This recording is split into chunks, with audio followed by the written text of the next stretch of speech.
অর্জুনের মতো আমাদেরও প্রত্যেকটি মানুষের মনের মধ্যে বহু প্রশ্ন আছে, যার উত্তর আমরা সর্বদা পাই না। কিন্তু ভগবান শ্রীকৃষ্ণর কাছে সমস্ত উত্তর ছিলেন, যা তিনি গীতা উপদেশের মাধ্যমে আমাদের কল্যাণের জন্য অর্জুনকে মাধ্যম করে বলে গেছেন। তো এরকমই একটি প্রশ্ন যেটা আমাদের মনের মধ্যে থাকে, সেই একই প্রশ্ন অর্জুন ভগবানকে করেছিলেন। তিনি বলেছিলেন যে, প্রভু, আত্মদৃষ্টিতে দেখিলে তুমি যা কিছু বলিতেছ সেই সমস্ত কথা সত্য হবে নিশ্চয়। যদি আত্মদৃষ্টিতে দেখা যায় তোমার যা উপদেশ, তুমি যা বলছো সমস্তটাই সত্য। কিন্তু যদি আমি লৌকিক দৃষ্টিতে দেখি, তাহলে তো মনে হতেই পারে যে আমরা যে সমস্ত কার্য করি সেই কার্যের পাপ পুণ্য সবই আছে। এবারে আমি যদি নিজের ইচ্ছেই করি, তাহলে সেই পাপ বা পুণ্য সেটা আমারই হয়। কিন্তু যদি অন্য কারোর ইচ্ছেতে হয়, যে তার কথাতে আমি একটা কাজ করলাম, তাহলে সেটা যদি পাপ হয়, তাহলে সেই পাপ তো তোমারও হবে, যে তারও তো হবে। ভগবান শ্রীকৃষ্ণ বললেন, হঠাৎ তোমার মনে এরকম প্রশ্ন হলো কেন? তো অর্জুন বললেন যে, দেখো, তুমি যে আমাকে যুদ্ধ কার্যে নিয়োগ করিতেছ, যুদ্ধ মানে হচ্ছে বিনাশ। আর এই বিনাশে বহু মানুষ মারা যায়। কত মানুষ যে মারা যাবে তার কোনো লেখাজোখা নেই। তাহলে আমার দ্বারা যদি কোনো মানুষ হত হয়, তাহলে সেই পাপ তো আমার লাগবে। বলছেন, হ্যাঁ, বলো তুমি। তো অর্জুন বললেন, কিন্তু তুমি আমাকে সেই পাপ কার্যে নিয়োগ করিতেছ, অর্থাৎ তোমার কথায় আমি সেই কার্যে নিযুক্ত হইতেছি। তাহলে আমার সঙ্গে সঙ্গে তোমারও পাপ লাগবে, কারণ তুমি করাইতেছ। ভগবান বাসুদেব শ্রীকৃষ্ণ তিনি শুনলেন, শুনে বলছেন, অর্জুন, তুমি যেটা ভাবছো এটা কখনোই সম্ভব নয়। অর্থাৎ এই প্রশ্ন যদি আমাদেরও মনে উদয় হয় যে আমি যে কাজটি করলাম সেই কাজটি আমাকে অন্য কেউ করতে বলেছিল, অর্থাৎ ভালো মন্দ তারই হবে, আমারও যেরকম হবে তারও হবে। আমি যদি দোষ অন্যায় করি, তাহলে যিনি আমাকে করতে বলেছেন তিনিও সেই একই দোষের ভাগিদার হবেন। তো ভগবান শ্রীকৃষ্ণ কিন্তু ঠিক তার এর বিপরীত কথা বলছেন। তিনি বলছেন, না, এরকমটা কখনোই হবে না, হতে পারে না। তো অর্জুন বললেন যে, কেন এরকমটা হবে নাই বা কেন? এটাই তো ঠিক যে আমি তো নিজের ইচ্ছায় করছি না, অন্য কেউ আমাকে প্ররোচিত করেছে, তার জন্য আমি এই কর্মে নিযুক্ত হয়েছি। ভগবান শ্রীকৃষ্ণ বললেন, খুব ভালো কথা। তুমি যদি লৌকিক দৃষ্টি দিয়ে বিচার করো, তাহলে তোমার এটাই মনে হবে। আর প্রায় প্রতিটি মানুষের মনে এই কথাই মনে হয়। কিন্তু যদি তুমি বৈদিক দৃষ্টিভঙ্গি দিয়ে দেখো, তাহলে এটা মনে হবে না। তো অর্জুন বলেন, প্রভু, একটু বুঝিয়ে বলো। ভগবান বাসুদেব শ্রীকৃষ্ণ বললেন,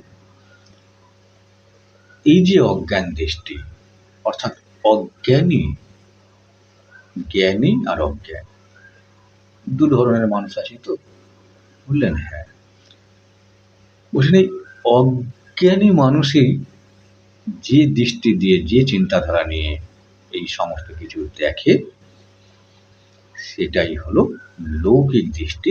যেটা তুমি বলছো যে আমি যদি লৌকিক দৃষ্টি দিয়ে বিচার করি, তাহলে তোমাকে যে কার্যে উৎসাহিত অন্য কেউ করেছে, সেও সমান পাপ বা পুণ্যের ভাগীদার হবে।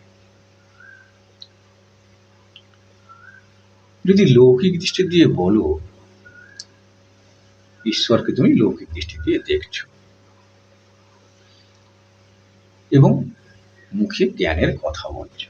কিরকম না, আত্মা আছেন আর আমি আছি, আমি তো জড় নহি, আমি হলাম একটি আত্মা। যদি এরকম জ্ঞানের কথা বলো, তাহলে কি যে অজ্ঞানতা তোমার মধ্যে আছে সেটা দূর হবে? হবে না। মানুষ গীতা শ্রবণ করেন, গীতা পাঠও করেন। গীতায় ভগবান বহু উপদেশ করেছেন। সত্য মিথ্যে, নিত্য অনিত্য, এই সমস্ত বিষয়ে তিনি বহু উপদেশ করেছেন। আত্মা অনাত্মা, জীব জড়, সমস্ত কিছু নিয়ে তিনি বহু উপদেশ করে গেছেন, বহু ব্যাখ্যা করেছেন। তো এই গীতা পাঠ করে যদি আমি বলি যে আমি মানুষ নই, আমি দেহ নই, আমি হলাম আত্মা, তাহলে এই মুখের কথায় কি মানুষের অজ্ঞানতা দূর হবে? এই অজ্ঞানানন্দ মানুষ ও আত্মজ্ঞানীতে কত অন্তর, একবার পরখ করে দেখো। আত্মা হলেন সত্য সংকল্প, তাহার সংকল্প হইবা মাত্র তৎক্ষণাৎ সেই সংকল্প কার্যে পরিণত হয়। বলছেন যদি কোনো মানুষ সেই তত্ত্ব উপলব্ধি করতে পারে, আর আত্মা হচ্ছেন সত্য সংকল্প, অর্থাৎ যে এই তত্ত্ব উপলব্ধি করতে পারবে, সে যখনই যেটা মনে করবে সেটাই হয়ে যাবে, সেটাই কার্যে পরিণত হবে। কিন্তু মানুষ যেটা মনে করে সঙ্গে সঙ্গে কি সেই কার্যে পরিণত হয়? অর্জুন বললেন না, কখনোই হয় না, কখনোই পরিণত হয় না। তো ভগবান বললেন তাহলে তুমি আত্মজ্ঞানীর ভান করিয়া থাকো কেন? করিয়া থাকো কেন? তোমাকে তো উপলব্ধি করতে হবে। আত্মজ্ঞানের ভান করে যদি বসে থাকো, তবে তোমার শত সংকল্পেও কোনো কার্যে পরিণত হইবে না। এক্ষেত্রে তুমি সেই কিরূ, তুমি মুখে ব্রহ্মজ্ঞানী মাত্র। বলছেন অর্জুন, মানুষ মুখেই জ্ঞানের কথা বলে, কিন্তু সত্যই কি সে জ্ঞানী? বহু মানুষ বহু জ্ঞানের কথা বলেন, ব্রহ্মজ্ঞানের কথা বলেন, কিন্তু সত্যই কি সেই মানুষটি ব্রহ্মজ্ঞানী? অর্জুন বলছেন না, এরকমটা নয়। তো ভগবান বললেন তুমি অজ্ঞান, যাহা কিছু পাপ তাহাই অজ্ঞানে জাত। অর্থাৎ মানুষের মধ্যে যে সমস্ত পাপ আছে সে সমস্তটাই অজ্ঞানতার কারণে। তোমার জানা উচিত যে আমি তোমাকে যুদ্ধে প্রবৃত্ত করাইতেছি না। তোমার শোক মোহাদিরূপ সংসারের কারণে নিবৃত্তির জন্য আমি যাহা বলিতেছি স্তুতি তাহাই বলিতেছি। ভগবানের কথা মতো যদি আমরা কার্য করি এবং যদি আমরা মনে করি যে এই কথা তো স্বয়ং ভগবান বলেছেন এই কার্য করতে, অর্থাৎ আমার কোনো চিন্তা নাই, যা কিছু হবে ভগবানের হবে, তো সেরূপ চিন্তাধারা করে যদি আমরা কোনো ভুল কাজ করি এবং ভগবানের উপর চাপিয়ে দিই, তাহলে সেটা কি কোনো জ্ঞানের লক্ষণ? কখনোই নয়। সেটা হলো অজ্ঞানতার কারণে আমরা পাপ করব অথচ ভগবানের উপর চাপিয়ে দেব। এরকমটা তো হতে পারে না। ভগবান শ্রীকৃষ্ণ তিনি বহু পথ প্রদর্শন করে গেছে। এবার মানুষকে ঠিক করতে হবে মানুষ কোন পথে যাবেন। অর্জুনকে তিনি বললেন, অর্জুন, আমি তোমাকে যা কিছু উপদেশ করছি এই সমস্ত কিছুই শ্রুতি অর্থাৎ বেদে বলা আছে। তুমি জাতিতে ক্ষত্রিয়, তাই তোমার যুদ্ধ দ্বারাই সহজে প্রারব্ধ ক্ষয় হইবে। অর্জুন ছিলেন ক্ষত্রিয়, কিন্তু আমরা বহু মানুষ তো আর ক্ষত্রিয় নই। তাহলে বুঝতে হবে যে আমরা কোন বর্ণে আছি। এইটা আগে আমাদের বোঝা লাগবে যে আমরা কোন বর্ণের মধ্যে। ভগবান শ্রীকৃষ্ণ যে চারি বর্ণ সৃষ্টি করেছিলেন, সেই চারি বর্ণের মধ্যে আমরা কোন বর্ণে আছি। ব্রাহ্মণের মধ্যে, নাকি ক্ষত্রিয়র মধ্যে, নাকি বৈশ্যর মধ্যে, নাকি শূদ্রর মধ্যে। আমাদের কর্ম আর জীবনযাপনে কিছুটা বুঝতে সাহায্য করে যে আমরা কোন বর্ণের মধ্যে আছি। যদি আমরা বুঝতে পারি তাহলে সেই বর্ণের কোন কর্ম, কোন ধর্ম ভগবান ঠিক করে রেখেছেন সেটা আমাদের পালন করতে হবে। অর্থাৎ প্রত্যেকটি মানুষের কর্ম বা ধর্ম একরকম কিন্তু নয়। ভগবান শ্রীকৃষ্ণ এর জন্য বহু পথ প্রদর্শন করে গেছেন। এবার আমরা যদি বুঝতে পারি তাহলে ঠিক আছে, আর যদি বুঝতে না পারি তাহলে সেই ভস্যে ঘি ঢালার মতো। ভগবান আমাদের জন্য এত কিছু করলেন, কিন্তু আমরা তার আদেশ অমান্য করলাম, কোনো কিছু বুঝতেই পারলাম না। তো অর্জুন ছিলেন ক্ষত্রিয়। ভগবান বলছেন তুমি তো ক্ষত্রিয়, তোমাকে যুদ্ধ করতেই হবে, এতেই তোমার প্রারব্ধ ভয় হবে। আমি শুধু এইটুকু তোমাকে শিখাইয়া দিচ্ছি, অর্থাৎ এই কৌশলটুকু তোমাকে শিখাইয়া দিয়া বলিতেছি তোমার কর্তব্য তুমি করো, ইহাতে কোনো পাপ নাই। অর্থাৎ আমাদের বর্ণ অনুযায়ী আমরা যদি কর্ম করি সেই কর্মে কোনো পাপ থাকে না। কুরুক্ষেত্র হলেন ধর্মক্ষেত্র, আর স্বয়ং ভগবান শ্রীকৃষ্ণ তোমার সম্মুখে। এই স্থান হইতে দূরে গমন করো, করিলে ভগবান শ্রীকৃষ্ণের অদর্শন করো, আর তোমার স্বভাব বশে তোমাকে সেই কার্যই করতে হবে। তিনি মানুষকে এই বার্তা দিলেন যে যতক্ষণ ভগবানের সান্নিধ্যে থাকবে ততক্ষণ তার আদেশ মতো, আজ্ঞা মতো, তার ইচ্ছে মতো মানুষ কর্ম করবে বা সেই চিন্তাধারা করবে। কিন্তু যখনই তার থেকে দূরে যাবে তখন তার চিন্তাধারার পরিবর্তন হতে থাকবে। একটু বিবেচনা করলে আমরা বুঝতে পারব,